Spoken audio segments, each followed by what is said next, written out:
Shalom, shalom, shalom. Bonsoir, bon dimanche à toute la grande famille chrétienne.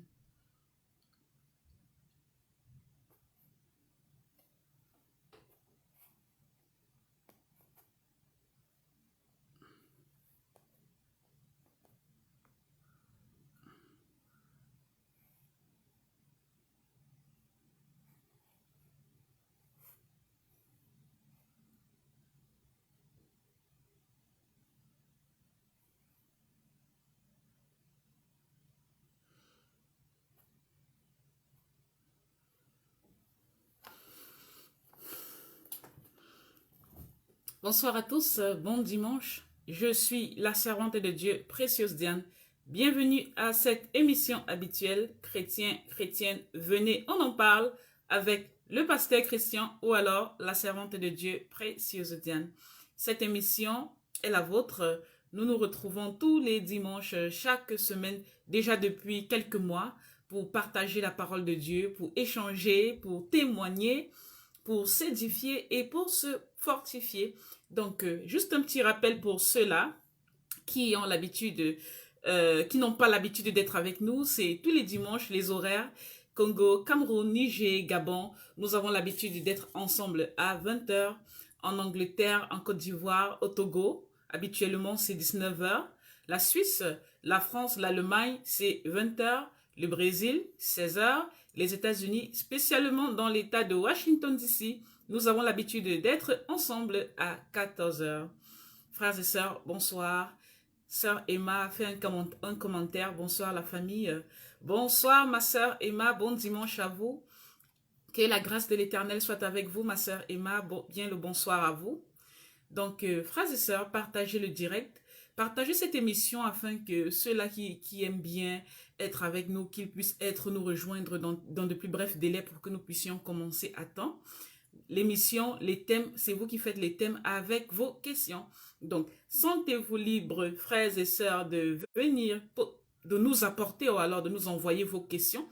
Nous avons plusieurs plateformes différentes.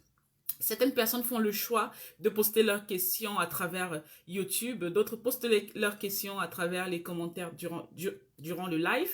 Certaines personnes choisissent d'envoyer leurs messages par WhatsApp ou alors par Messenger.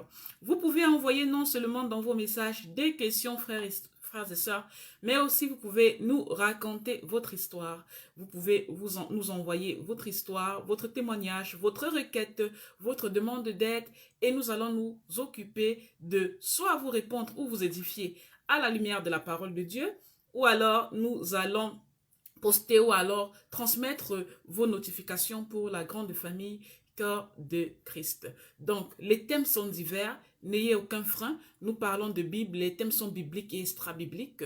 Nous avons des sujets de société, nous avons des sujets relationnels, des sujets de maladie, des conseils professionnels, des conseils conjugaux. Nous abordons tous les sujets et tous les domaines. Frères et sœurs, donc, vous êtes libre de venir assister, de venir partager, de venir ensemble pour que nous passions ces 1 heure de temps dans la présence du Seigneur. Nous avons laissé le temps à ceux-là qui sont encore en train de se connecter, de le faire, de pouvoir se préparer, de pouvoir s'arranger. Parfois, il y a des problèmes de réseau, et surtout en Afrique, c'est très fréquent. Mais bon, par la grâce de l'Éternel, nous réussissons quand même à être là. Et certaines personnes qui sont dans des pays ou dans des continents où parfois le réseau fait des problèmes, mais le Seigneur permet toujours qu'ils puissent être avec nous. Le frère Nathan en commentaire dit bonsoir à vous, servante de Dieu, précieuse Diane. Bonsoir à vous, mon frère Nathan. Bienvenue dans cette émission habituelle. Que l'amour de l'Éternel soit avec vous et vous environne, mon frère Nathan. Shalom à vous, mon frère Omial. Shalom, shalom, shalom. Frère Omial, pour ceux qui ne savent pas, il est celui-là qui est derrière, qui assure toute la logistique. Il est celui-là qui aide à partager, à propulser, qui partage les enseignements lorsqu'il y a nécessité. Il est celui-là qui nous aide énormément, le frère qui nous aide, le bien-aimé qui nous aide, afin que cette émission puisse être d'actualité. Comme la parole de Dieu nous dit tout le temps, chacun de nous a reçu un talent, chacun de nous a reçu quelque chose du Seigneur. Et l'apôtre Paul nous a conseillé de mettre tout ce qu'on a à la disposition de l'Éternel pour l'avancement de l'œuvre de Christ. Ça, c'est ce que le frère Romuald met. Frères et sœurs, je vous rassure, il met de son temps pour servir l'Éternel. Il y a des choses qu'il ne connaît peut-être pas, mais il est toujours apte, toujours humble à apprendre pour pouvoir apporter quelque chose à l'avancement de l'Église corps de Christ. Frère Romuald, que le Seigneur vous bénisse, qu'il vous fortifie, qu'il renouvelle votre onction dans le ministère qu'il vous a donné et qu'il continue de renouveler en vous la persévérance et le zèle que vous avez pour l'Église corps de Christ. Nous avons un message de la sœur Sandy des Tropiques. Elle dit shalom à toute la famille. Shalom à vous, ma sœur Sandy des Tropiques. Bonsoir et bon dimanche à vous, la sœur Sandy des Tropiques.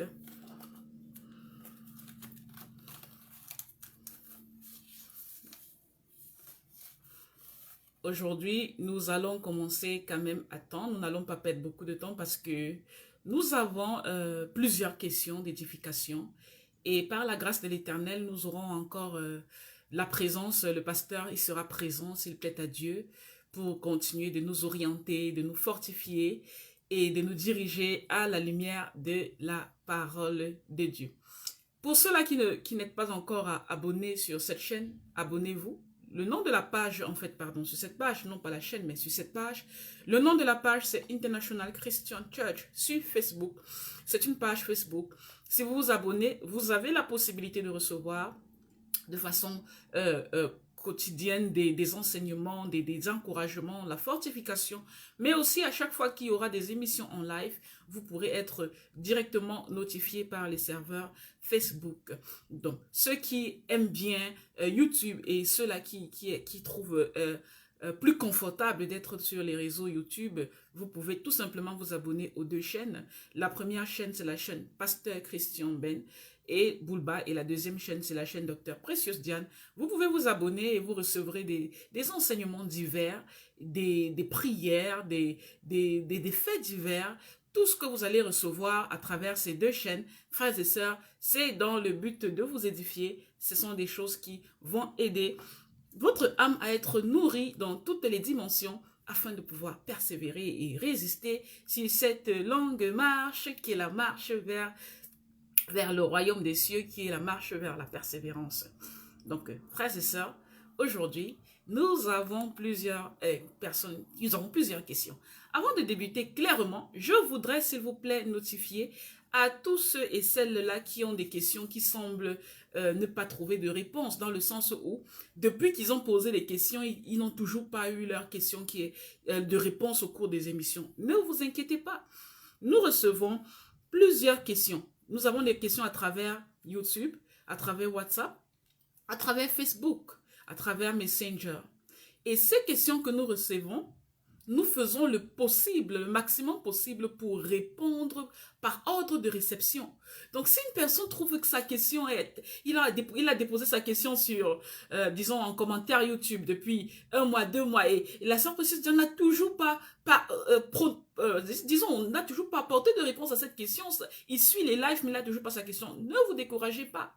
C'est juste qu'il y a beaucoup de questions et nous faisons le maximum pour pouvoir répondre par ordre de réception, par ordre d'arrivée, si je pourrais dire ça comme ça. Donc, frères et sœurs, ne vous inquiétez pas, si vous avez vos questions, vous aurez des réponses. Il faudrait juste persévérer et suivre quand même toutes les émissions sans sauter, parce que les émissions, vous pourrez, peut-être l'émission que vous sauterez sera celle-là qui aura la réponse à votre question, parce que ce jour-là, ce sera un jour où votre question aurait été abordée. Donc, aujourd'hui, nous avons des questions. Je commence par la sœur Chouya. Sœur Chouya Geneviève, bien le bonsoir à vous. Bon dimanche, ma sœur. Nous allons commencer par vous parce que je dirais que je vous ai fait passer pas très bon temps la dernière fois. Votre question a eu des demi-réponses entre les va-et-vient que nous avions avec le serviteur de Dieu. Mais aujourd'hui, ma sœur Chouya, nous allons commencer avec vous. Vous êtes privilégiés. Donc, nous avons des questions de la sœur Chouya, les questions de la sœur Mimi, la sœur Sephora a une question, le frère Nathan a des questions, notre frère bien-aimé Jobert Nangola, la sœur Ashley, notre sœur Lucie, elle a encore une question, la sœur surnommée sœur La Rose Idole. Nous avons enregistré votre question. Sœur Denise Zoe, nous avons enregistré votre question. Et la sœur I Love Jesus a fait un commentaire qui nécessite une attention. Nous avons enregistré votre commentaire. Nous n'allons pas oublier une sœur qui s'appelle sœur Denise G. Denise G, c'est le nom que j'ai lu sur le compte YouTube. Et je pense que ce nom est différent. Cette sœur est bien différente de la sœur Denise Zoe qui nous a mis une question à travers le live. Donc, nous avons deux sœurs Denise et nous avons enregistré vos questions.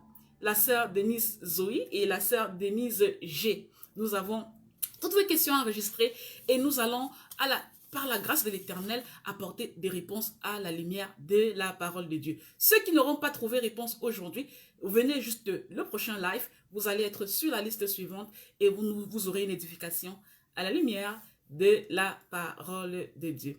Nous avons la sœur Denise Zoe en commentaire qui dit bonsoir servante de Dieu.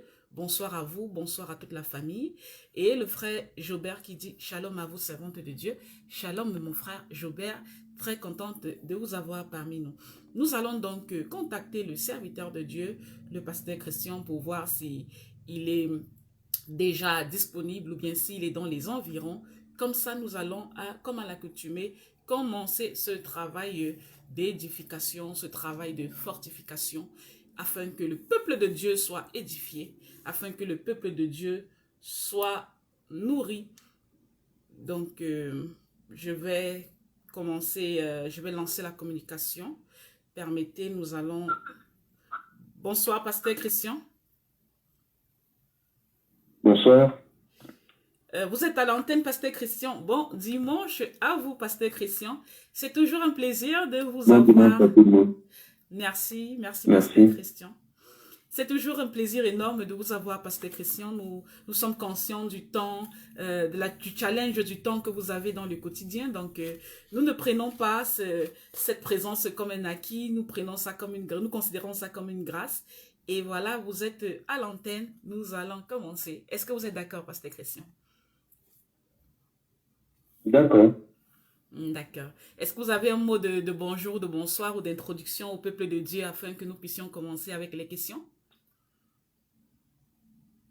Non, c'est simple, juste dire à tout le monde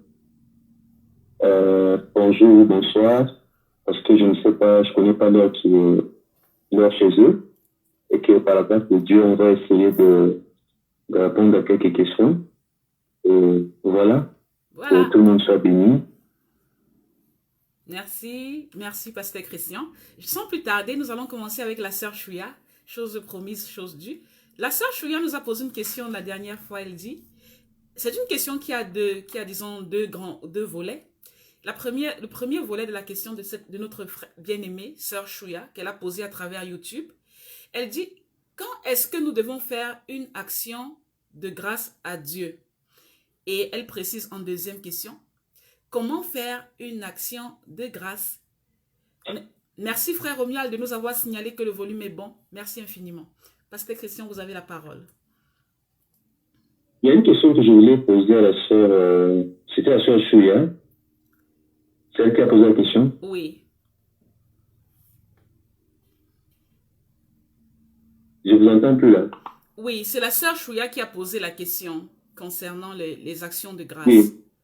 La sœur Chouya Geneviève. Ok, l'action, je voulais qu'elle me réponde d'abord à cette question. A-t-elle suivi la vidéo ayant pour titre la reconnaissance? Elle n'est pas connectée. Qui est sur ma chaîne, la reconnaissance. Elle n'est pas connectée. Maintenant, comment on va répondre à quelqu'un qui n'est pas connecté? Pasteur Christian. Donc, on peut répondre à une personne qui n'est pas connectée. Oui, je voudrais être sûr. Oui, parce que l'édification est commune. C'est une question que la sœur Chouya Geneviève a posée, mais que beaucoup d'autres se posent dans le secret et l'édification est commune. Ok, donc nous répondons pour les autres, pas forcément pour elle. Absolument. Ok. Alors, si nous référons dans la Bible, l'action de grâce d'abord, c'est quoi dans la Bible? L'action de grâce est, selon le lexique de la conférence des évêques de France, puisque nous parlons un peu de théologie là-dedans, nous avons souvent des théologiens qui écrivent, qui nous informent l'origine, la source de certaines choses. On dit que c'est une attitude de reconnaissance envers Dieu. quand on parle d'une action de grâce, c'est une attitude de reconnaissance envers Dieu. Voilà pourquoi j'ai fait une vidéo ayant pour titre la reconnaissance. Et j'ai bien précisé la reconnaissance à notre Dieu, bien sûr, dans la Bible. Selon la Bible, j'ai montré dans l'Ancien Testament combien ceux qui étaient reconnaissants c'est manifester leur reconnaissance à des actions de la reconnaissance, des actions de grâce, où ils payaient pouvaient donner de l'argent. À l'époque, c'était plus des animaux qui donnaient en sacrifice. Alors, pour ne pas être long, parce qu'il y aura beaucoup d'autres questions, aujourd'hui, déjà, quand on dit une attitude de reconnaissance envers Dieu, maintenant réfléchissons. Quand tu fais une action de grâce financièrement parlant, quelqu'un dit j'ai de l'argent, je vais donner à mon pasteur, je vais donner à l'église, dans un ministère, parce que Dieu m'a béni, Dieu a fait ceci, Dieu m'a sauvé, patati et patata. Ce n'est pas Dieu qui descend du ciel pour récupérer cet argent. Tu donnes ça au service de Dieu. Regardez, par exemple, Jésus, qui regardait la femme qui avait donné 2 deniers. Et souvenez-vous, cette femme n'est pas partie au ciel, voilà un peu, allô Dieu, tu es là-bas au ciel, je t'envoie l'argent. C'était dans un temple, c'était dans un panier à offrande. Et bizarrement, ce jour-là, ce qui est un peu bizarre, c'est que Jésus a pris son temps de regarder tous ceux qui ont... Parce qu'il a dit que de tous ceux qui ont donné, elle a donné plus. Ça veut dire que Jésus, ce jour-là, il ne regardait pas que cette femme. Il voyait la manière que les gens donnaient. Et voir avec quelle intention les gens donnaient. Est-ce qu'ils donnaient de leur superflu ou ils donnaient de ce qu'ils avaient des précieux. Jésus a fait voir que ce n'était pas le montant qui comptait. Bon, les raisons un peu perturbées ici. Je disais que dans la façon de donner, Jésus nous a fait voir la bonne manière de donner. On donne ce qu'on a et qu'on estime qu'on en a besoin. Mais cette femme a dit, je sacrifie, je donne. Et Jésus a dit, donné plus que tout le monde. Maintenant, quand je suis reconnaissant vis-à-vis de mon Dieu, j'ai choisi, cette femme avait choisi d'aller donner au temple, et au temple, qui parlait au temple, il y avait les sacrificateurs, il y avait les lévites. Et qu'est-ce que la Bible dit dans l'Ancien Testament? Et que le sacrificateur recevait de la part du peuple des présents. Apparemment, le réseau perturbe. Est-ce que vous m'écoutez ou le réseau me fait découper? Non, nous vous écoutons bien. C'est vrai que de temps en temps, mais c'est pas si grave que ça. C'est pas visible. Alors, la Bible annonce que, comme dans l'Ancien Testament, il est dit, amenez dans ma maison pour que ma maison ne manque pas de nourriture, blablabla. Bla, bla. Si vous remarquez bien, Dieu n'habite pas dans un temple. Quand il dit ma maison pour que la nourriture ne manque pas, en fait, parce qu'il y avait, comme il a été dit dans l'Ancien Testament, que celui qui travaille à l'autel mange à l'autel. Cela veut dire que les Lévites, on devait les prendre en charge. Les sacrificateurs devaient vivre parce qu'ils étaient là-bas à temps plein. Vous voyez, ils étaient là-bas à temps plein. Donc, ils devaient aussi avoir des revenus pour leur substance.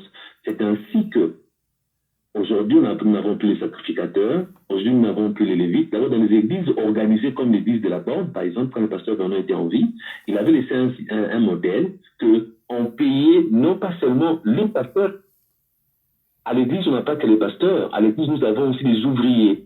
Donc, à la Borne, nous payons les gardiens, ceux qui font la sécurité, par exemple, du parking.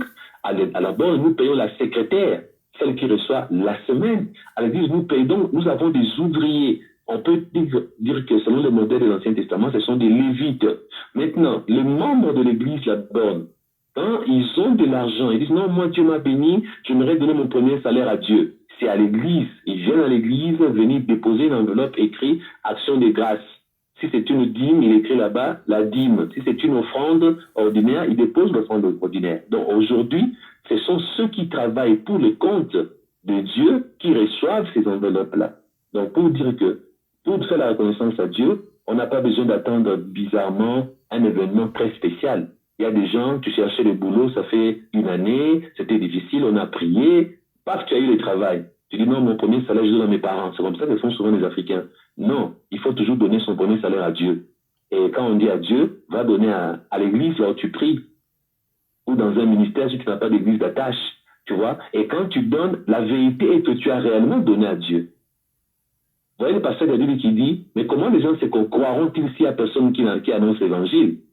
Et l'apôtre Paul a dit, Jésus a ordonné aux apôtres de vivre de l'évangile. Et j'aime quand l'apôtre dit que Jésus a ordonné. Donc aujourd'hui, l'argent que les gens donnent comme action de grâce, Tout ce que les gens donnent, c'est les hommes de Dieu qui en bénéficient. Pourquoi? Parce qu'ils travaillent pour Dieu. Et à ce niveau-là, est-ce que vous voulez d'autres éclaircissements par rapport à la question? Non, Pasteur Christian, c'est bon. On pourra passer à la prochaine question. Vous avez répondu aux deux volets au même moment, dans le comment faire une action de grâce et le qu'est-ce que nous devons faire en tant que dans le cadre. Et je précise que j'en parle rapidement parce qu'il y a beaucoup d'autres questions. Je n'en fais pas un enseignement pour être très précis, hein, parce que quand on est dans ce genre d'émission, il faut donner le temps aux autres. Mais il y a un verset que j'aimerais qu'on lise dans 1 Corinthiens chapitre 9, verset 14. La Bible dit ceci. 1 Corinthiens chapitre 9, verset 14. 1 Corinthiens chapitre 9, verset 14. La Bible dit, je pense que, commençons au verset 13. 1 Corinthiens chapitre 9, à partir du verset 13 jusqu'à 14. Ne savez-vous pas que ceux qui remplissent les fonctions sacrées sont nourris par le temple? Que ceux qui servent à l'autel ont part à l'autel. Verset 14. De même, de là il a donné le modèle de l'Ancien Testament. Maintenant il dit, en son temps où lui il vivait au temps de la grâce, Jésus était déjà mort, il était déjà revenu à la vie. Voilà, nous sommes au temps de la grâce. L'apôtre Paul 2, verset 14. De même aussi, le Seigneur a ordonné, c'est un ordre. Le Seigneur a ordonné, Jésus a ordonné à ceux qui annoncent l'évangile de vivre de l'évangile. Tu vois? Et au verset 15, il précise pour lui en disant, pour moi, je n'ai usé il dit, pour moi, je n'ai usé d'aucun de ces droits. Il appelle ça le droit. Et il précise, et ce n'est pas afin de les réclamer en ma faveur que j'écris ainsi. C'est comme pour dire, comme pasteur Christian, je peux vous dire, c'est pas parce que je parle comme ça que j'attends vos offrandes et vos dîmes. L'apôtre Paul a fait pareil.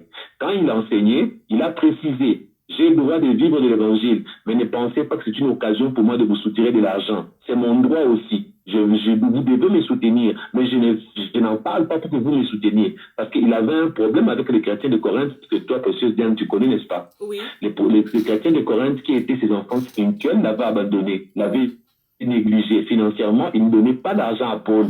Ils préféraient aller donner de gauche à droite dans d'autres ministères. Et c'est pourquoi il leur dira un jour, même lorsque vous réclamez avoir 10 000 maîtres, vous n'aurez qu'un seul père spirituel. Absolument. Donc lui, dans ces contextes-là, il leur fait comprendre que j'enseigne, mais je ne vous demande pas de me revenir au secours, de me donner votre argent, quoique je dois dépendre de votre argent. Et j'ai voulu lire ce verset pour que les gens comprennent que je ne suis pas en train d'enseigner mes pensées, mais j'enseigne la parole de Dieu. D'ailleurs, si nous regardons rapidement, en relisant rapidement, il dit, pour moi, je n'ai usé d'aucun de ces droits. Et regarde dans mon ministère, maman précieuse Diane, dans mon ministère, il y a des gens qui ne nous soutiennent jamais financièrement. C'est vrai. Nous ne courons pas derrière eux pour dire, donnez-nous. Il y a des gens qui bénéficient de ces ministères, mais qui paient leur dîme ailleurs. Il y a des gens qui bénéficient de ces ministères, mais qui ne soutiennent même pas les pasteurs chrétiens. Vous qui pensez que tout le monde me soutient, vous vous trompez. Dans ces ministères, les gens qui, la première personne qui me soutient, c'est la servante de Dieu précieuse Diane. La deuxième personne, c'est Papa Jean Badier. La troisième personne, c'est Natacha. Et nous avons Eunice qui nous dépose parfois ses dîmes. Et nous avons Romuald qui, avec le peu qu'il gagne, il fait quelques gestes. Nous avons des mamans qui, de temps en temps, ils peuvent aussi penser à nous, mais c'est très sporadique. Donc, je peux dire que financièrement, le pasteur chrétien n'est pas pris en charge par les chrétiens de son ministère.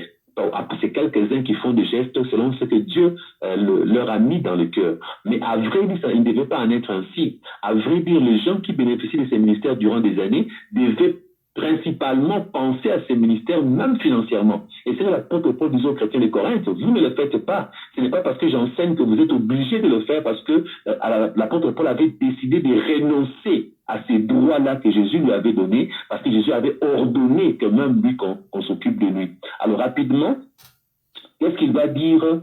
Il dit, pour moi, je n'ai usé d'aucun de ces droits, et ce n'est pas afin de les réclamer en ma faveur que j'écris ainsi, car j'aimerais mieux mourir. L'apôtre Paul insiste, car j'aimerais mieux mourir que de me laisser enlever ces sujets de gloire. Donc lui, il a vu qu'en renonçant à ses droits, c'était glorieux pour lui face à des chrétiens de Corinthe qui avaient le main dure, qui ne voulaient pas les soutenir. C'est comme moi, pasteur Christian, je peux dire un jour, non, je préfère que ceux qui ne me donnent pas ne me donnent pas, parce que c'est pour ma fierté. Parce que je dois commencer à recevoir d'eux, ils commenceront à dire, c'est nous qui les soutenons. Il y a des gens comme ça, quand ils te donnent, c'est tout le monde est au courant. Pourtant, la Bible dit que la main gauche donne, que la main droite ne sache pas. Il y a des gens qui t'envoient seulement $10 aujourd'hui, le monde entier est au courant qui t'a financé. Et quand il dira aux gens qu'il avait financé, il ne dira pas que j'avais donné $10. Les gens penseront que dans ces grands projets-là que tu as réalisés, lui, il avait mis 100 000. Pourtant, il n'avait mis que $10. Il y a des gens comme ça. Au verset 16, si j'annonce l'évangile, ce n'est pas pour moi un sujet de gloire, car la nécessité m'en est imposée. Et malheur à moi si j'annonce pas l'évangile. C'est pourquoi le pasteur Christian enseigne, prêche comme l'apôtre Paul. Nous ne sommes pas là pour dire, donnez-nous. Même quand vous ne donnez pas, on va vous enseigner. Vous nous appelez, nous prendrons vos appels, nous nous occuperons de vous. Parce que nous ne travaillons pas pour de l'argent. Verset 17, si je le fais de bon cœur, j'en ai la récompense. Mais si je le fais malgré moi, c'est une charge qui m'est confiée. Parce que de toute façon, qu'on monte, qu'on descende, qui nous paye? C'est Jésus. Ma récompense sera où? Au ciel. Et Jésus me donnera une récompense éternelle. Dites Amen. Amen. Merci, pasteur Christian. Et vous avez ajouté plus de détails. Merci infiniment. Donc, dans la question du quand faire l'action de grâce et comment, vous avez fait le tour. La dernière question de notre sœur Chouya concernant ce paramètre, elle dit: comment offrir son corps comme un sacrifice vivant à Dieu, comme c'est dit dans Romains, chapitre 12, versets 1 à 2. Je répète pour l'audience. Comment offrir son corps comme un sacrifice vivant à Dieu, comme c'est dit dans Romains, chapitre 12, versets 1 à 2. Vous avez la parole, pasteur Christian. Merci. Romains 12, 1 à 2. Je vous exhorte donc, frères, par les compassions de Dieu, à offrir vos corps comme un sacrifice vivant, saint, agréable à Dieu, ce qui sera de votre part un culte raisonnable. N'allons pas loin. C'est le même apôtre Paul qui dit que nos corps sont les temples du Saint-Esprit, n'est-ce pas? Oui. Et le même apôtre Paul dit, est-ce que tu prendras ce qui appartient à Dieu en faire un membre de prostituée? Est-ce que tu vas dire, bon, le corps là qui appartient au Saint-Esprit, toi tu commences à aller coucher avec des hommes n'importe comment, tu commences à aller voler, et qu'est-ce que la Bible dit? Celui qui détruira ses corps, Dieu le détruira. Il y a des gens qui détruisent leur corps après avoir fait des rapports sexuels non protégés, après avoir fait l'impudicité, de la débauche, vous attrapez l'hépatite C, l'hépatite B, vous attrapez le syphilis, le sida, vous venez de détruire le corps qui est le temple du Saint-Esprit. Et comment offrir son corps en sacrifice à Dieu? Tout simplement en vivant dans la crainte de Dieu, dans la haine du péché, en vous disant, ces corps ne m'appartiennent pas.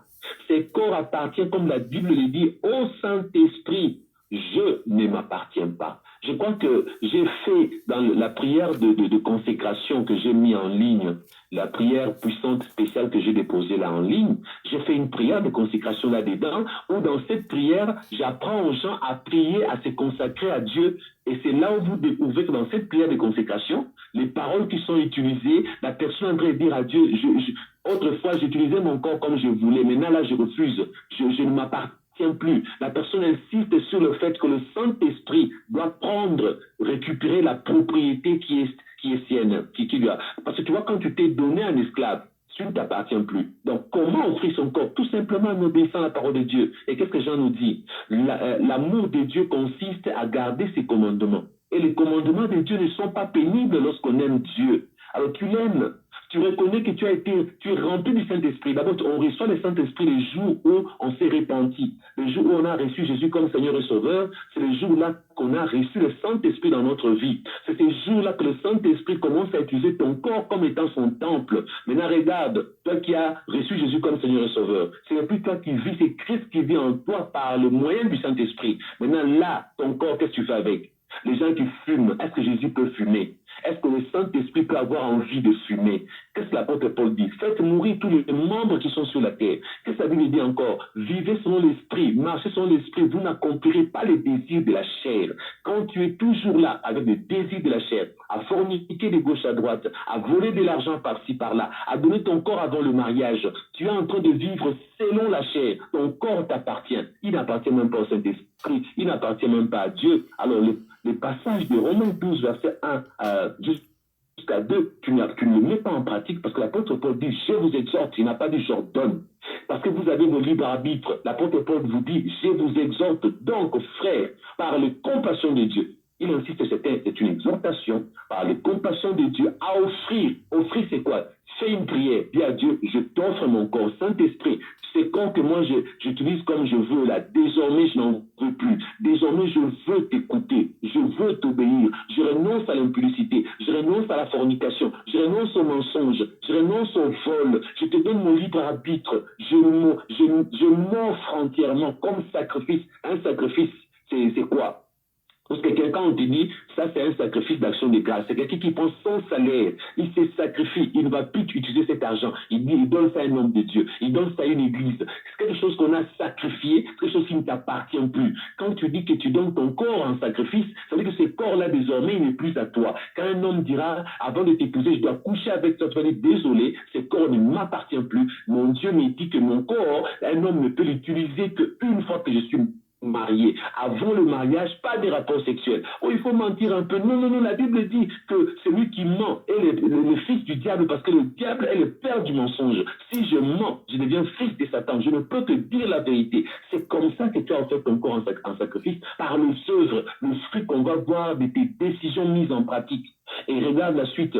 Il dit, à offrir vos corps comme un sacrifice vivant. Parce que nous sommes en vie, ce n'est pas un sacrifice qui est mort. Il y a des gens qui se sacrifient comme comme j'ai dit souvent, des héros. Les héros, c'est quelqu'un qui est mort inutilement. Parce que Christ n'est pas mort en héros, comme je ne fais que le répéter. Christ est mort en victime propitiatoire. Alors, tous les héros qui meurent là, ils meurent en vain. Même si l'apôtre Paul te fait comprendre, tu n'as pas à tuer ton corps. Tu n'as pas à te faire mourir, à te faire immoler, parce que tu dis, mon corps a été offert en sacrifice, je dois m'immoler par le feu, comme on voit dans d'autres religions sous d'autres cieux. Non. Ici, il dit, comme un sacrifice vivant, saint, agréable à Dieu, ce qui sera de votre part un culte raisonnable. Ça veut dire que nous offrons nos corps comme dans un culte. Dans un culte, c'est un endroit où nous adorons Dieu, où nous louons Dieu. Nous sommes dans sa présence, nous continuons à respirer. Et nous offrons nos corps en sacrifice de nos vivants, pas après notre mort. Parce qu'après ta mort, tu es poussière, tu es retourné à la poussière. Après ta mort, le Saint-Esprit n'est même plus là. Là où il y a ton corps, le Saint-Esprit n'est plus là. Il n'aura plus besoin de ton corps. Le Saint-Esprit a besoin de ton corps pendant que tu es en vie. Donc tu t'offres en sacrifice, pas pour que tu sois immolé, tu t'offres en sacrifice comme un don pour que Dieu utilise désormais ton corps. Tes jambes deviendront les jambes de Jésus. Alors s'il te dit, va annoncer l'évangile, tu ne vas pas respecter. Ta bouche devient la bouche de Jésus, pas pour dire des gros mots comme tu le fais en toute la journée, pas pour insulter, pas pour mentir, mais pour annoncer les oracles de Dieu. Au verset 2, ne vous conformez pas au siècle présent. Là, il donne la solution. Si tu offres ton corps en sacrifice, tu n'as pas à te conformer au siècle présent. Tu n'as pas à dire comme les autres le font, moi aussi je le fais. Et il continue, il dit, mais soyez transformés par le renouvellement de l'intelligence, afin que vous discerniez quelle est la volonté de Dieu, ce qui est bon, agréable et parfait. Voilà pourquoi il y a un homme qui s'appelle David qui a vécu dans l'Ancien Testament qui a dit, oh Dieu, crée en moi un cœur pur. Qu'est-ce qu'il dit? Oh Dieu. Qu'est-ce qu'il dit? Oh Dieu, crée en moi un cœur pur. C'est pas ce qu'il dit? C'est ça. Voilà. Et renouvelle en moi un esprit bien disposé.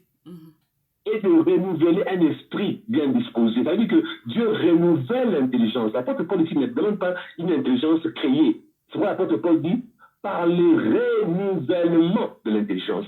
Beaucoup de gens, ils ont des intelligences obscurcies et obstruées. Beaucoup de gens sont toujours là à réfléchir comme des gens normaux. Non, quand tu appartiens au Saint-Esprit, tu dois réfléchir selon la Bible. Tu dois réfléchir selon la parole de Dieu. Ça veut dire que le renouvellement de ton intelligence, tu marches désormais selon l'Esprit et non selon la chair. Ça veut dire que c'est l'acte personnel de ne plus te conformer au siècle présent. Amen. Tu ne seras pas là pour vivre selon la mode. Tu ne seras pas là pour faire selon comme tout le monde fait. Non, le renouvellement là, c'est quoi? Tu commences à refuser de vivre comme tout le monde. Amen. Tu commences à refuser de te conformer au siècle présent. Tu commences à te conformer à la Bible. Même si on te dit non, mais ce que tu fais là, ça n'a pas de sens. Oui, je n'ai pas besoin que ça ait un sens.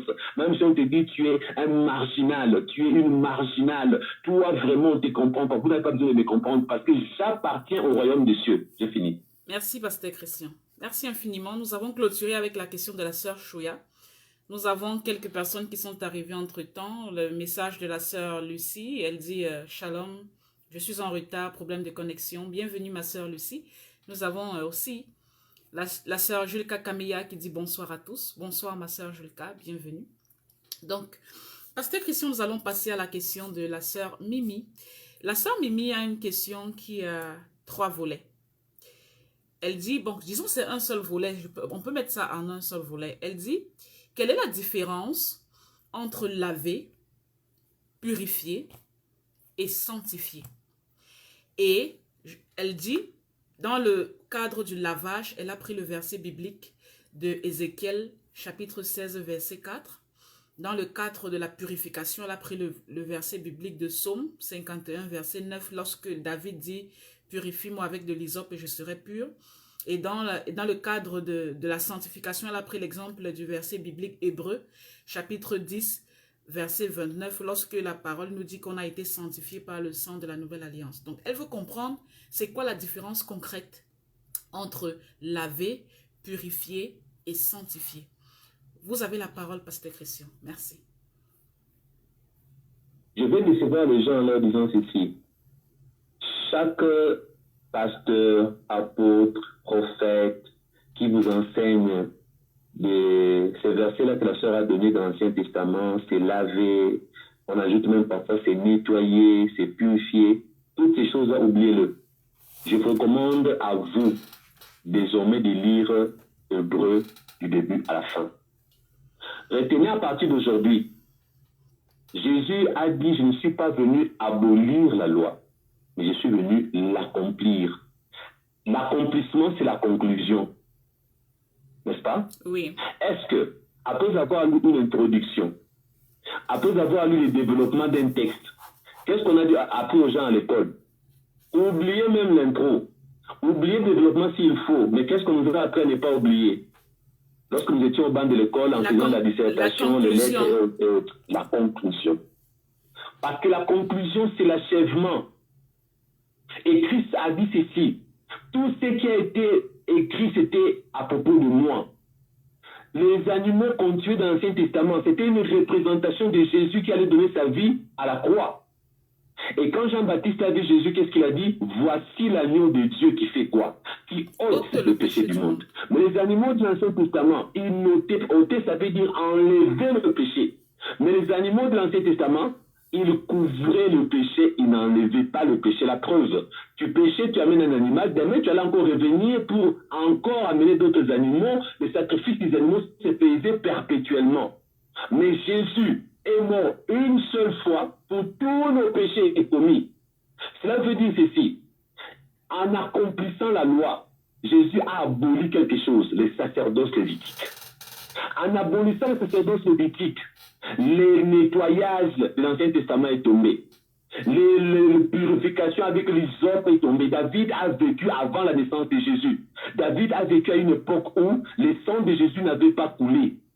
Alors il pouvait dire, oh Dieu, il pouvait dire, Dieu, lave-moi avec du sel, même lave-moi avec les pipis des chauves-souris. David pouvait dire tout ce qu'il voulait. C'était avant l'accomplissement de la loi, à la personne de Christ qui était l'agneau immolé de Dieu qui ôte les péchés du monde. Dès l'instant où Christ a versé son sang, désormais, on est déjà purifié.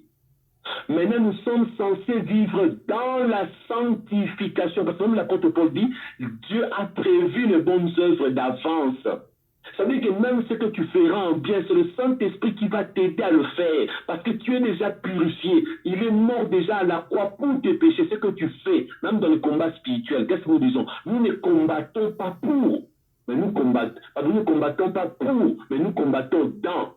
Nous ne combattons pas pour obtenir la victoire. Satan est un échec. La définition du diable retenue en un seul mot. Satan égale échec. Parce que comme il est déjà vaincu, Christ a fait de toi et moi plus que vainqueur. Alors nous ne combattons pas Satan pour gagner. Nous combattons Satan dans la victoire de Christ qui est la nôtre, nous sommes plus que vainqueurs. C'est ainsi que beaucoup de gens perdent le combat spirituel face à Satan quand ils pensent qu'ils sont en train de combattre pour gagner. Tu es en train de combattre pour te maintenir dans la victoire. Alors retiens. Tu n'as pas besoin de bain de purification. Les différences, les significations de nettoyer, laver, purifier. David a dit, le sacerdoce lévitique a été aboli. Il y en a qui ne comprennent pas le mot sacerdoce lévitique. Retenez seulement quand on parle d'un sacerdoce lévitique, il s'agit d'un service qui avait été instauré en choisissant la tribu de Lévi à propos du péché des gens. Les gens devaient être nettoyés, purifiés de leurs péchés lorsqu'un animal mourait à leur place.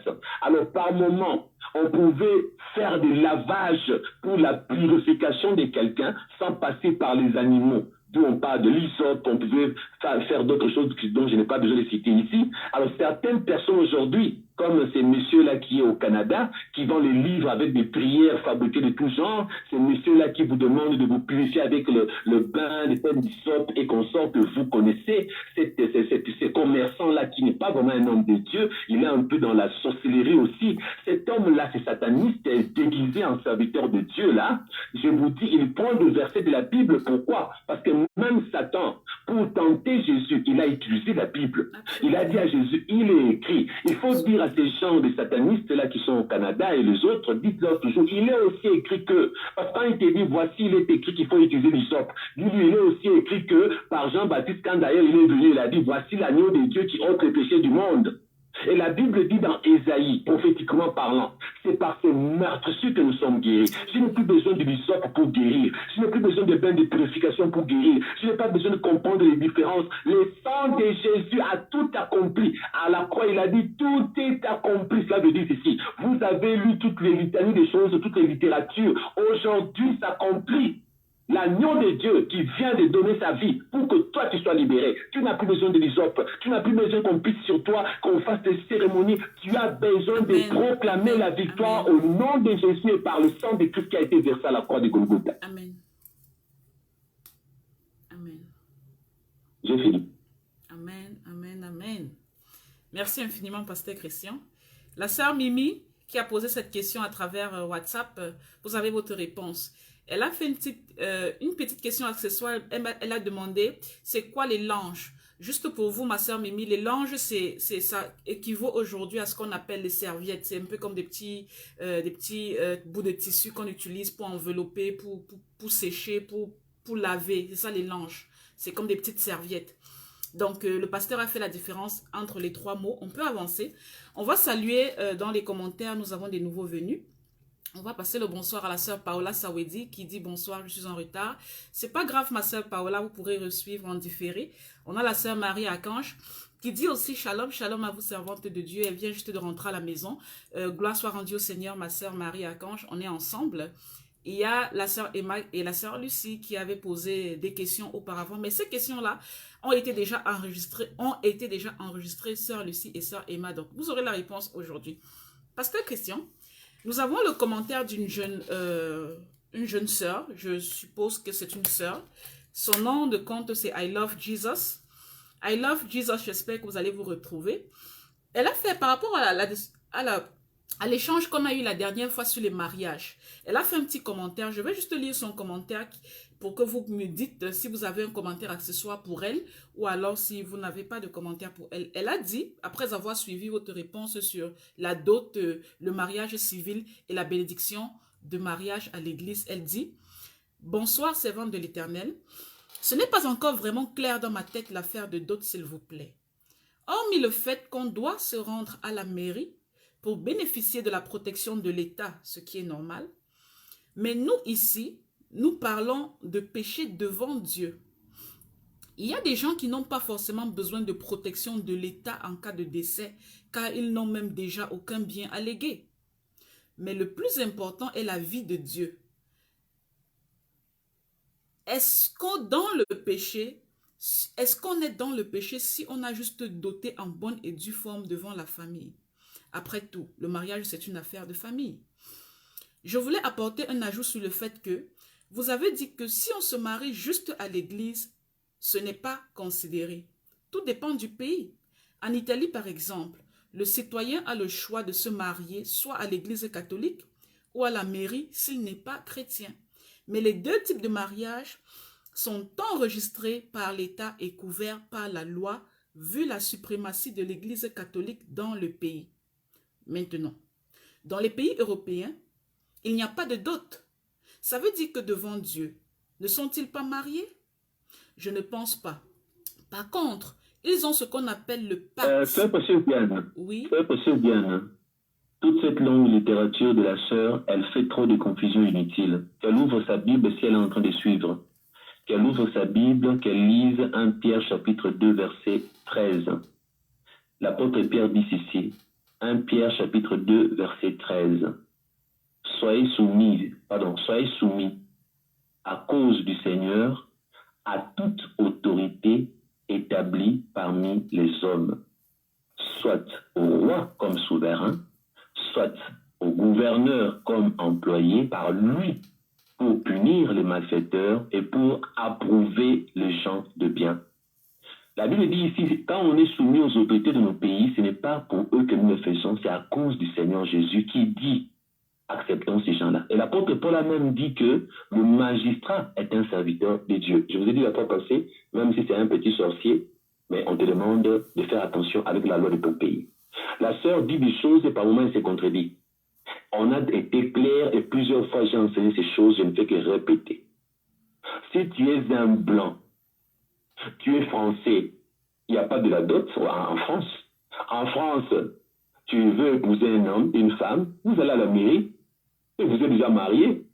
C'est comme ça là-bas, ce n'est pas un péché. Maintenant, si dans ton pays, à toi, Cameroun, en Côte d'Ivoire, la loi de ton pays, la Bible te dit ici, sois soumise aux autorités. Cela veut dire, sois soumis à la loi de ton pays. Maintenant, la loi de ton pays dit, c'est nous ici, mais mariés, que c'est lui qui a fini le processus. Parce qu'en Afrique, la plupart des pays africains, le mariage ne s'arrête pas. Quand elle dit pour elle, dit le mariage, c'est une affaire de famille. Ça, c'est sa doctrine à elle. Ce qu'elle a dit là, c'est même pas ce que le gouvernement du monde entier dit.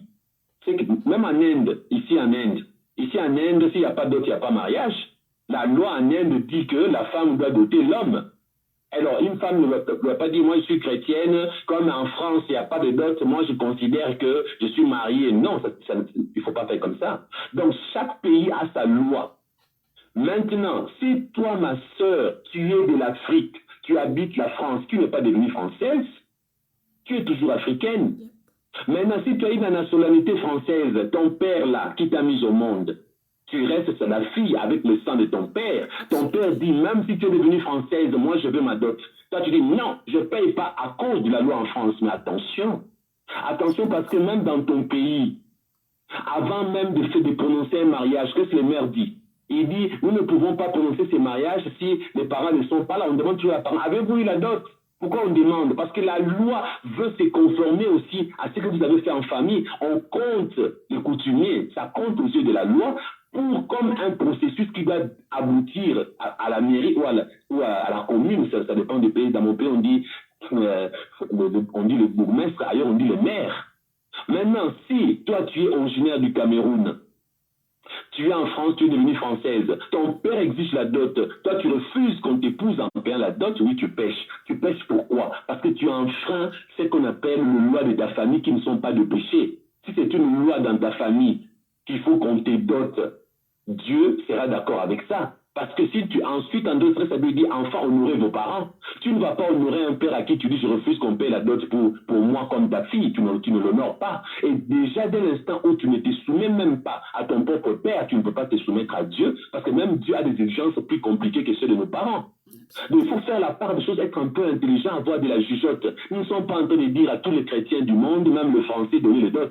C'est pas ce que nous sommes en train de dire. Notre bien-aimé Georges Ansermin, je crois, il est suisse, n'est-ce pas? Il vient de se marier avec sa fiancée qui est devenue sa femme. Avons-nous demandé à Georges de payer la dot dans la famille de sa fiancée? Non. Pas du tout.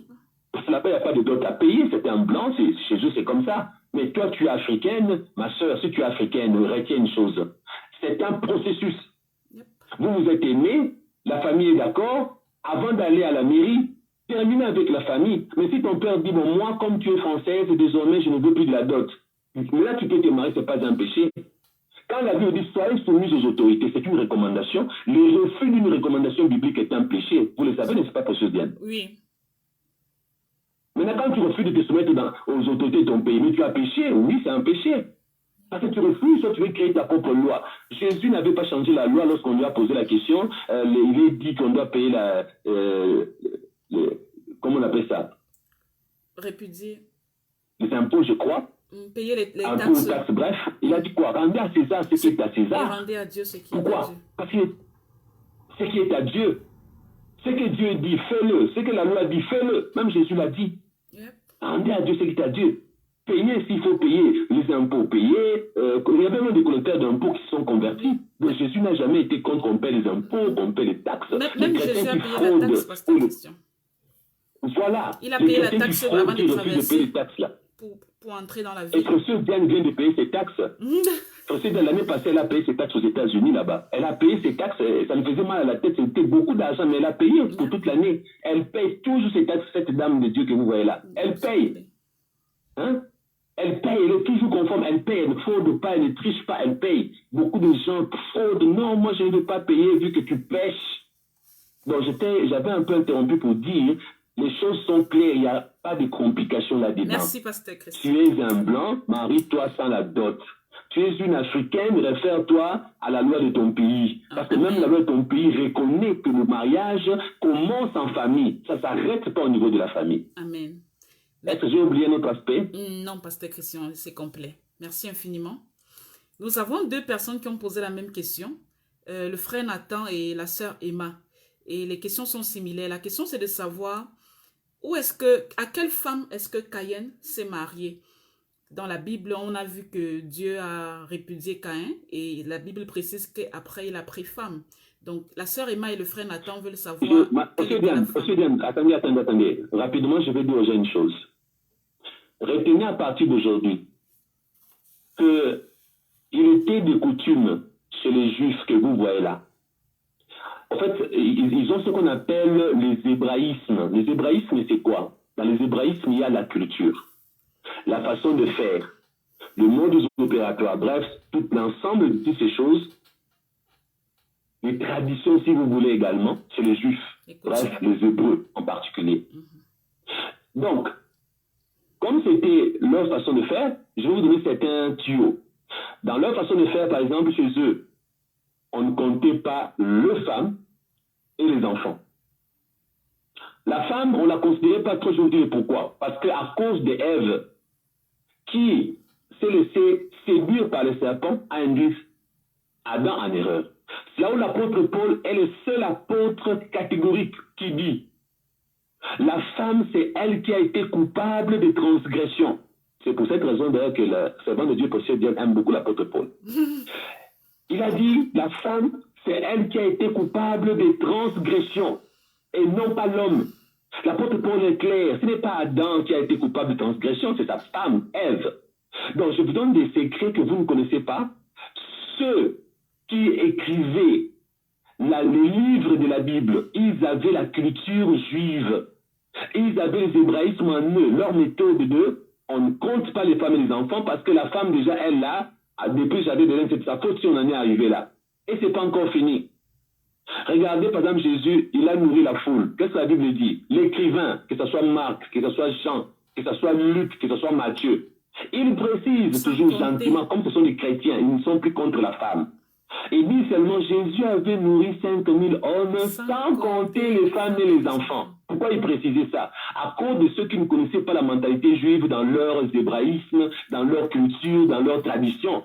C'est pourquoi il mettait une parenthèse parce qu'ils enseignaient aux Grecs, ils enseignaient aux Romains qui devenaient chrétiens. Alors le Romain, le Grec, qui pouvaient se poser des questions. Donc dans cette foule-là, il n'y avait pas de femmes. Donc décidément, Jésus, il n'y avait que des hommes qui le suivaient. Non, non, il y avait les femmes, il y avait les enfants, mais Jésus avait nourri 5000 hommes, sans compter les femmes, sans compter les enfants. Alors, comme on ne comptait pas les femmes, comme on ne comptait pas les enfants, maintenant, les écrivains de la Bible, qu'est-ce qu'ils faisaient? Lorsque Moïse a écrit le Pentateuque, il n'a fait omission des enfants d'Adam et Ève qui étaient filles.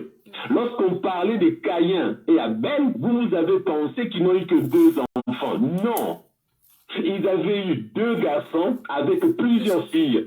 Et comme Moïse sait qu'on devait compter les hommes, il a parlé de Caïn, il a parlé d'Abel, il a fait omission de dire qu'il y avait aussi des filles.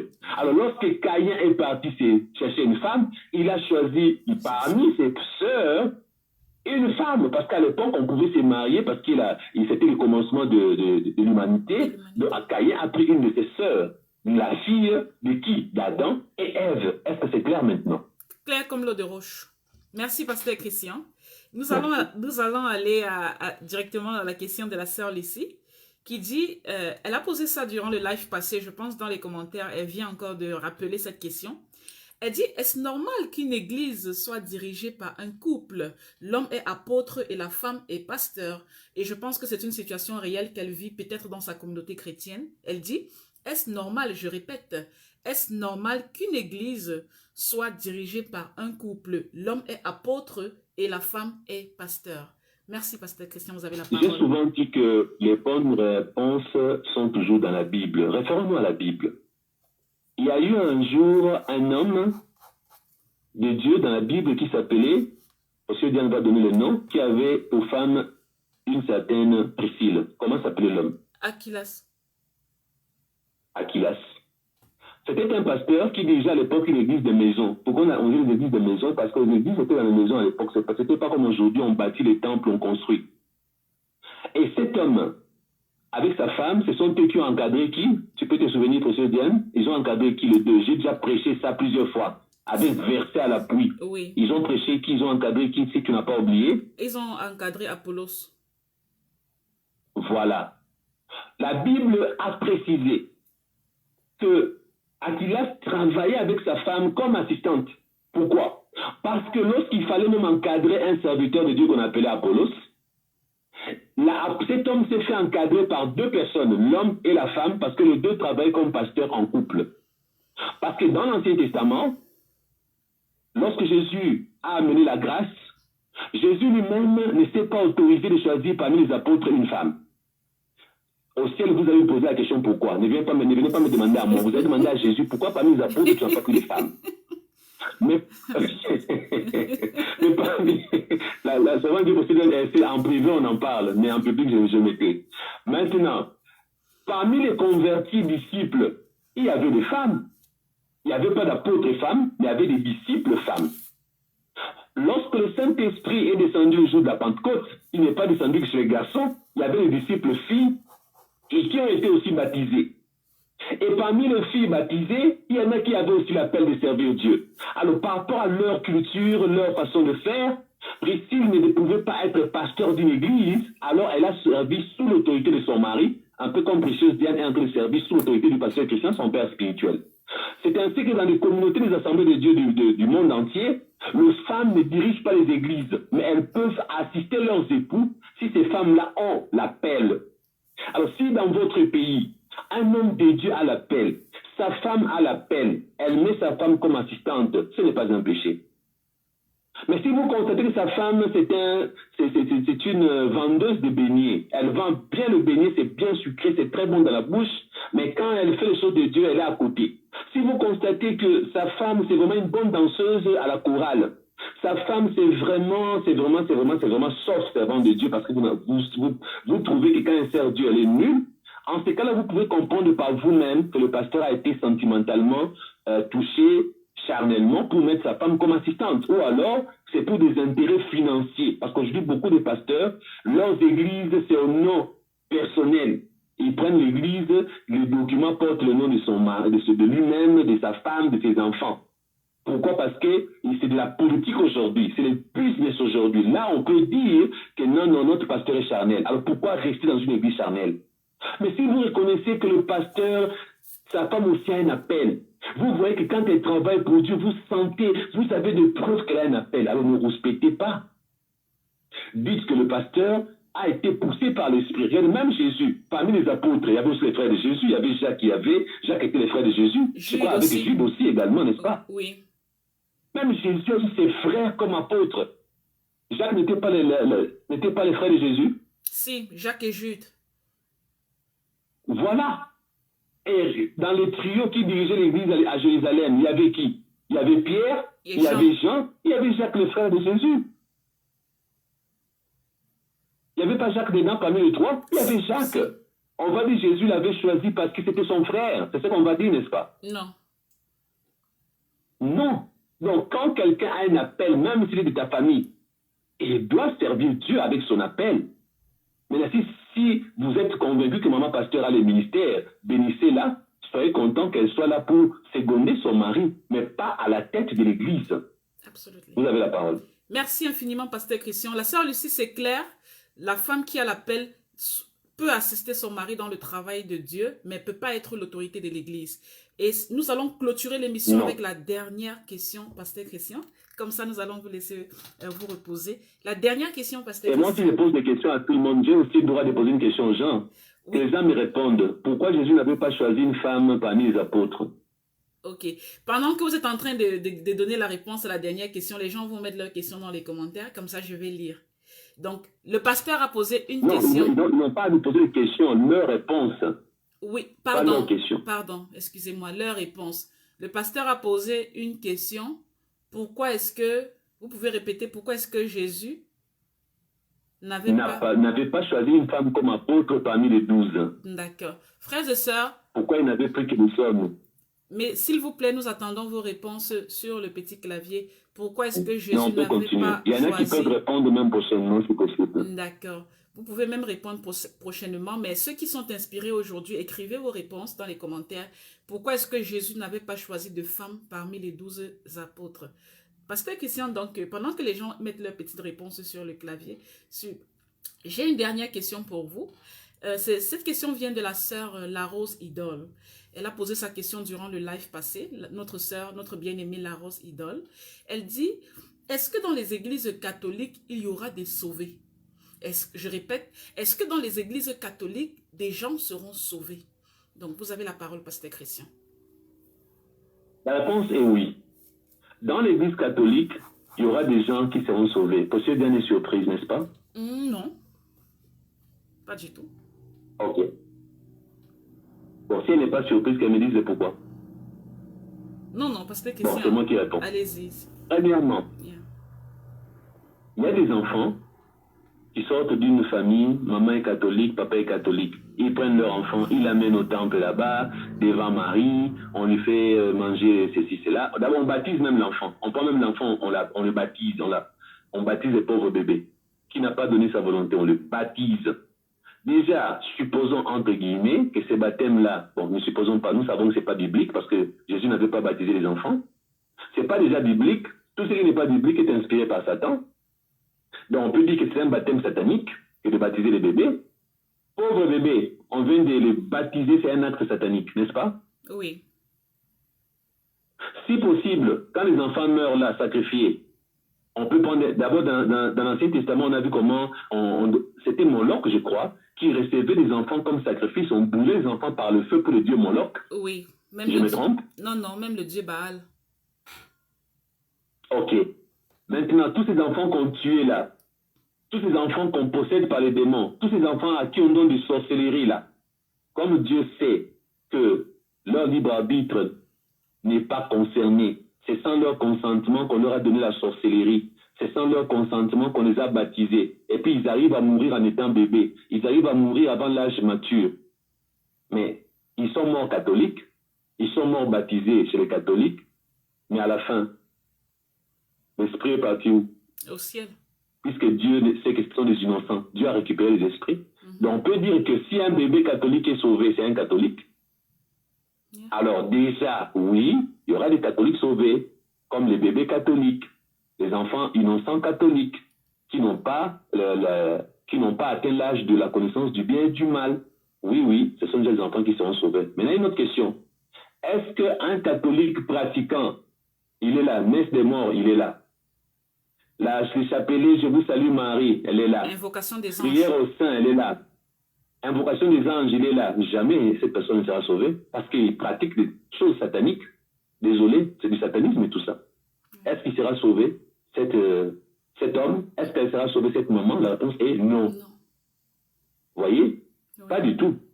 Et si toi, tu connais la vérité, tu as refusé de sortir de ces pratiques occultes que le catholique a introduit, la messe des morts, toutes ces choses-là, toi tu es resté dedans. Mais tu ne seras pas sauvé. Parce que la Bible dit quoi dans Éphésiens? La Bible dit que le salut passe par deux personnes, n'est-ce pas? La Bible dit que en dehors de Jésus, il y a une médiatrice qui est Marie, qui intercède pour nous au ciel. Non, c'est ce que la Bible dit. Il n'y a qu'un seul nom. La Bible dit qu'il n'y a qu'un seul médiateur. Un seul nom qui a été entre les dieux et les hommes, il y a qui? Il n'y a que Jésus. Il n'y a que Jésus.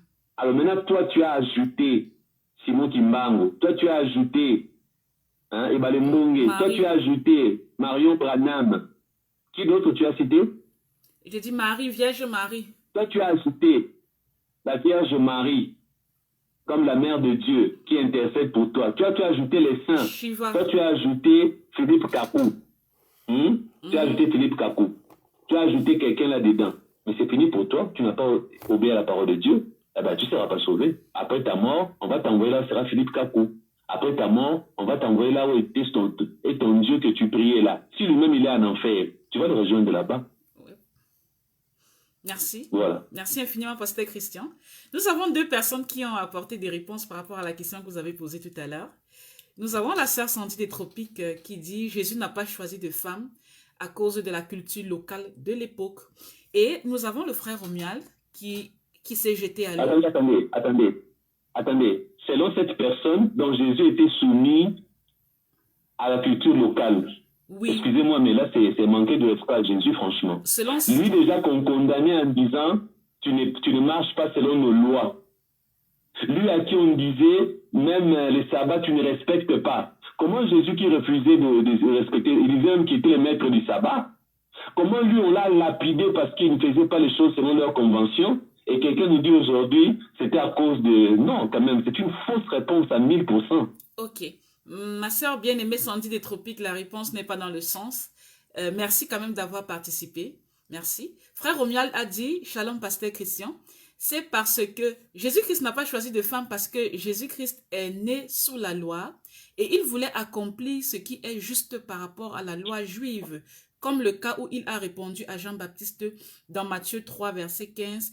Jésus lui répondit, laisse faire maintenant, car il est convenable que nous accomplissions ainsi tout ce qui est juste, et Jean ne lui résista plus. Ça, c'est la réponse du frère Romuald. La réponse est équilibrée. C'est équilibré, ça a un sens.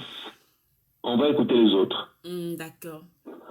On attend bon, les autres peut-être apporteront les réponses pour la suite ou bien on aura les réponses pour les prochaines émissions. Souvenez-vous, frères et sœurs, le pasteur a posé une question la dernière fois.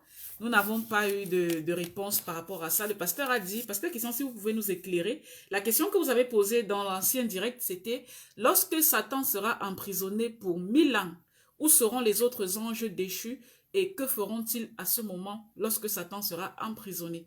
Nous n'avons pas reçu de réponse par rapport à cette question. Je suppose que c'était un peu complexe. Est-ce que vous pouvez nous apporter une réponse, pasteur Christian? Pas du tout. Moi, j'attends une réponse. D'accord. Ok. Donc, frères et sœurs en Christ...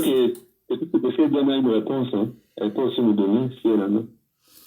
Concernant la question que vous avez posée sur Jésus et pourquoi il n'a pas choisi de femme, moi je voudrais apporter un élément. L'élément de réponse que je voudrais apporter, pasteur Christian, c'est les 12 apôtres que Jésus a choisis, c'était les 12 piliers. Ce sont les fondements de l'Église en fait. Et la Bible nous précise même dans le livre de l'Apocalypse que les noms de ces 12 apôtres sont inscrits sur les piliers divins dans le royaume céleste, devant le trône céleste. Or, un pilier, c'est quoi? C'est une autorité. Un pilier, c'est quoi? C'est un fondement. La femme ne peut pas être le fondement. La femme ne peut pas être l'autorité. La femme ne peut pas être le pilier de l'Église au corps de Christ. C'est pour ça que naturellement, la femme ne pourra pas... Il faut plus continuer. La réponse, c'est celle-là. Et garde ça pour en faire un enseignement. D'accord. Je vais garder ça pour en faire un enseignement. Merci, pasteur Christian. Et nous allons avoir une réponse pour la question. Je repose encore la dernière question du pasteur. Moi, je veux bien répondre à ça, mais je vais vous laisser du temps, peut-être encore une semaine pour réfléchir. Je repose la question pour le prochain direct. Lorsque Satan sera emprisonné pour 1000 années, où seront les autres anges déçus? C'est-à-dire les démons qui travaillaient avec lui, que feront-ils? Nous avons une personne qui a commencé à répondre à cette question, la sœur Sandy des Tropiques. Elle nous dit... Pasteur, les démons suivront Satan où il sera. Même quand Dieu va les libérer pour 1000 ans, les démons aussi seront libérés. Ça, c'est la proposition de réponse pour la sœur Sandy des Tropiques. Mais la Bible précise aussi, il nous dit que Satan sera lié pour 1000 ans. On n'a pas dit Satan et les démons. D'accord. Révisez. c'est Satan qui sera lié pour 1000 ans. On n'a pas dit Satan et les démons. Ma sœur Lucie, s'il vous plaît, écrivez encore votre réponse. Votre réponse n'apparaît pas sur le petit écran, ma sœur Lucie. S'il vous plaît, écrivez encore votre réponse. Donc, la sœur Sandy des Tropiques, le pasteur Christian est un linguistique qui a signalé que la Bible dit il sera lié. On n'a pas dit il avec S. Dans la Bible, c'est le singulier, c'est une personne, c'est-à-dire l'entité satanique, Satan, qui sera lié. On n'a pas dit Satan et les démons. Donc, ça aide, ça ouvre encore des cases de réflexion pour les autres qui veulent se lâcher. Je sais qu'il y a plusieurs personnes qui aiment bien faire l'étude biblique. Frère Nathan, vous êtes où? Voilà une question que vous pouvez répondre. Vous avez souvent des questions très complexes, frère Nathan. Surtout Nathan, oui. Cette fois-ci, il nous répond. On ne le trouve pas. Frère Jobert. Frère Jobert, vous êtes où? On ne vous trouve pas. Frère Brandt, vous êtes où? Voici une question pour vous. Maman Rosette, ça c'est une question que vous pouvez bien répondre. Ma soeur Eunice, vous êtes des matures spirituels. Cette question-ci, c'est la vôtre. Frère Romuald, jetez-vous encore à l'eau et apportez-nous un élément de réponse.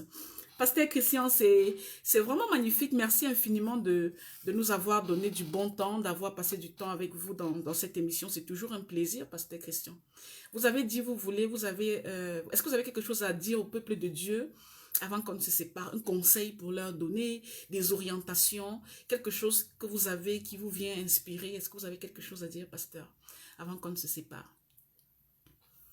Oui, ce qui me revient en cœur, c'est de leur dire de me laisser me reposer et que pour aujourd'hui, on a fini et que si Dieu veut, on verra si prochainement on pourra encore être là, sinon, pas du tout. Et que merci beaucoup pour leur participation et que Dieu bénisse tout le monde. Amen, amen, amen. Merci infiniment, pasteur Christian. Je vais clôturer en prière. Avant de clôturer, il y a quelqu'un qui est arrivé là. La sœur Lucie fait juste un commentaire avant qu'on ne clôture. Elle dit, avec la réponse que vous avez donnée concernant l'hébraïsme, c'est-à-dire que la femme qui n'est pas vraiment comptée dans la nation juive, elle dit, elle trouve que la femme, il semble que la femme était marginalisée à l'époque. Qu'en pensez-vous, pasteur Christian? Elle voit un peu de la marginalisation dans tout ça. Non. Dans la marginalisation, il y a le mépris, le manque de respect. Tu vois un peu, on peut dire que les Juifs, ce n'était pas le manque de respect de la femme ni autre chose de mauvais. C'était juste je dirais une façon de faire. Un exemple. Quand l'apôtre Paul dit que ce n'est pas c'est la femme qui a été coupable de transgression et non l'homme.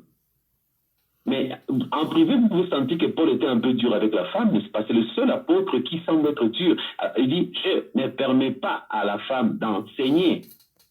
Aujourd'hui, ceux qui sont contre le ministère de la femme, c'est à cause de l'apôtre Paul, n'est-ce pas? Oui. Parce que l'apôtre Paul a dit qu'il ne permettait pas à la femme d'enseigner. Ça fait des débats jusqu'à aujourd'hui. Oui. L'apôtre Paul est même qui dit non, c'est la femme qui a été coupable de transgression, non l'homme. Maintenant, essayez de réfléchir ceux qui pouvaient aller au-delà de l'apôtre Paul. L'être humain, dans son imperfection, a voulu faire comprendre que non, nous sommes contre la femme, parce que c'est à cause de lui qu'on en est là. Même Adam, quand Dieu a posé la question, Adam n'a pas mis l'eau dans la bouche, hein. Adam ne s'est pas gêné. Je ne sais pas si Adam mangeait du piment. On ne peut pas dire qu'il avait mangé beaucoup de piment et que sa langue chauffait. Non. Adam, automatiquement, a dit à Dieu, mais attends, c'est la femme que tu m'as donnée, hein. C'est comme ça qu'il avait répondu. Ah, oui. Et Dieu n'a jamais contredit Adam, souvenez-vous. Dieu n'a jamais contredit Adam. Et regardez, quand Dieu punissait, qui l'avait puni en premier? Vous pouvez vous souvenir? Il avait commencé par la femme. Le serpent d'abord. Tu es sûr? Il faut vérifier. Le serpent, la femme et il a commencé par qui? Il a commencé par qui? Il a commencé par la femme. Parce que je pense bien, c'est d'abord la femme qui a reçu la sentence, après c'est le serpent, après c'est l'homme. Écoute, c'est sûr, c'est vent de Dieu.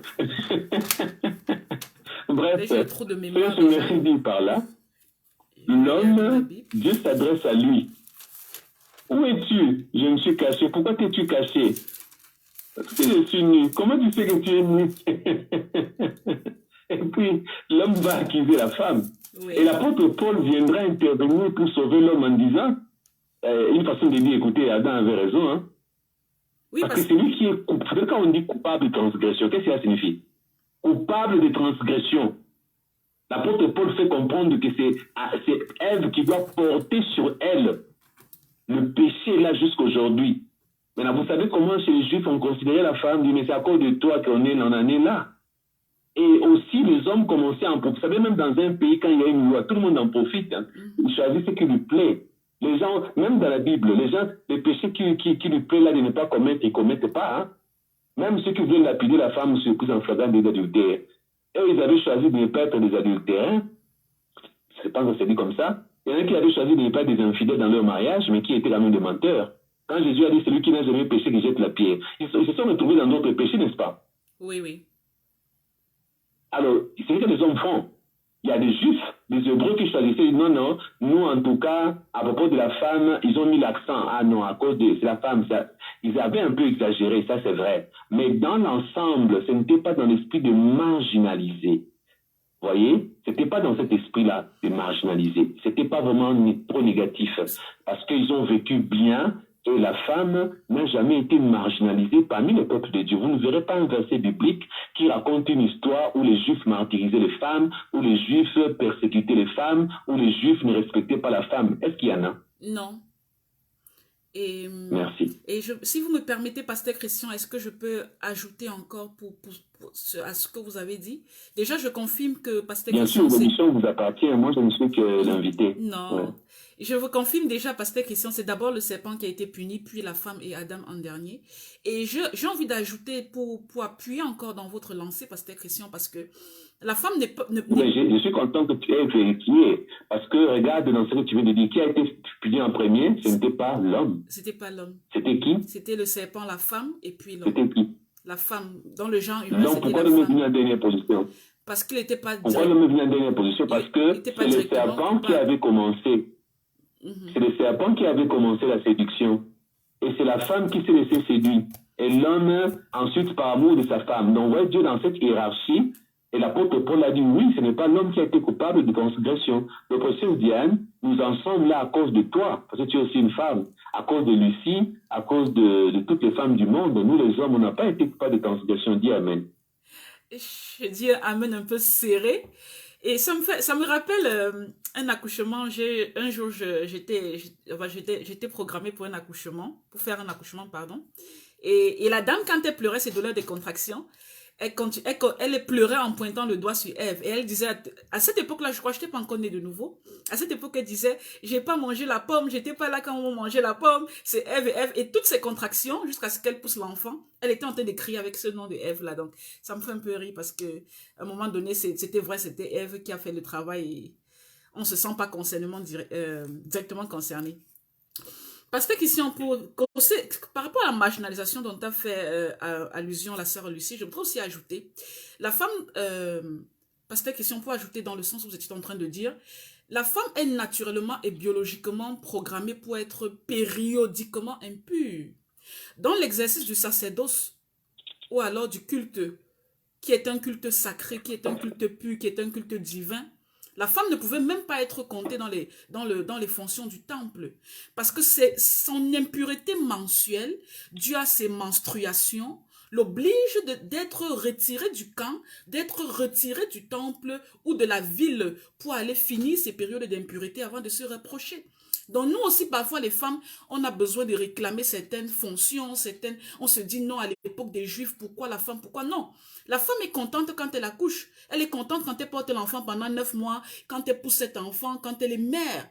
Oui, mais en étant mère, ça demande de sacrifier certaines choses. Il y a une période d'impureté qui accompagne le cycle menstruel, qui automatiquement élimine la femme du sacré, ou alors de l'exercice de fonctions sacrées.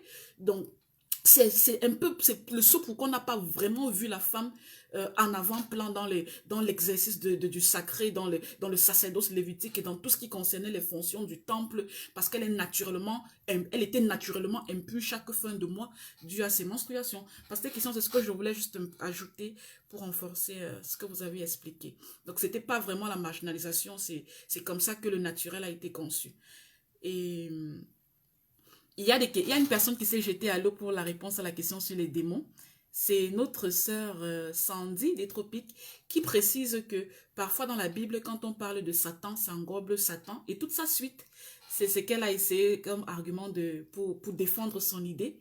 Elle dit, dans la Bible, parfois, elle a vu, je me dis, dans certains versets bibliques, quand on parle de Satan, ça englobe un peu dans l'interprétation générale, ça englobe Satan et les démons. Donc, si elle se dit, quand Satan sera emprisonné pendant 1000 années, on peut interpréter dans le même sens, c'est Satan et sa suite.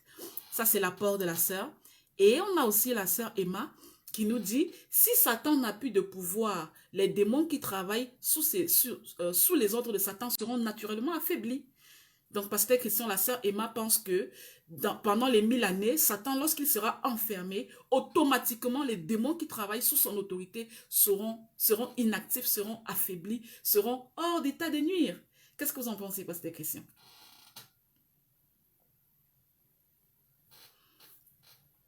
Est-ce que le pasteur Christian est encore avec nous? Pasteur Christian, vous êtes en mute, je pense. Vous êtes en mute, pasteur Christian. Je disais qu'on attend la réponse des autres parce qu'on ne va pas conclure rapidement là-dessus sans écouter aussi les autres. D'accord. Donc, la sœur, on va donc attendre les réponses des autres pour conclure peut-être les prochaines fois. Et la sœur Lucie apporte un bon congé disons un commentaire additionnel en disant que aussi les femmes ont certains avantages aujourd'hui. Elles prennent aussi même les congés de maternité. Ça englobe tout ça. Donc, frères et sœurs, merci d'avoir été présents, merci d'avoir participé à cette émission. Mettons-nous tous dans la présence du Seigneur et rendons grâce au Seigneur pour ce qu'il a permis que cette émission se passe. Seigneur, nous te rendons grâce, éternel Yahweh. Nous te disons merci. Merci parce que tu es le Dieu qui dirige les temps et les saisons. Merci parce que tu es celui-là qui a permis que chacun de nous soit disponible. Nous savons que parmi nous, nous avons certaines personnes qui souffrent. Nous avons certaines personnes qui n'ont pas un état de santé adéquat. Sans entrer dans les détails, Seigneur Jésus, nous savons que tu as travaillé dans l'arrière-plan pour que le pasteur Christian, pour que moi-même et tout cela qui dirige cette émission soit présent pour que ton peuple, Seigneur Jésus, soit nourri, soit orienté, soit fortifié, soit enseigné. Que toute la gloire te revienne éternelle. Père Céleste, nous te remettons entre tes saintes mains toutes les personnes qui nous suivent aujourd'hui. Nous te demandons, Père Céleste, de les protéger dans la semaine, d'avoir un œil regardant sur ces personnes, Seigneur. Assure-leur la santé afin qu'ils puissent vaquer aux activités du quotidien. Bénis le fruit de leur travail afin qu'ils puissent avoir le pain quotidien sur la table, Seigneur Jésus. Accorde-leur les désirs de leur cœur afin qu'ils puissent continuer à persévérer sur ce chemin difficile qu'est la marche chrétienne. Nous remettons entre tes saintes mains ce ministère éternel. Nous remettons entre tes saintes mains le pasteur Christian, sa santé, sa protection, son bien-être. Nous remettons entre tes saintes mains tous les serviteurs de ce ministère, ainsi que les membres de la chambre haute qui sont là à la brèche tous les jours pour intercéder afin que l'ennemi soit ridiculisé. Nous te rendons grâce et nous ne cesserons de chanter tes louanges, car tu es un Dieu qui nous fait du bien. C'est à ton saint nom, Seigneur Jésus-Christ de Nazareth, que nous avons prié, afin que par toi, le Père Céleste se glorifie. Amen. Merci frères et sœurs et à la prochaine.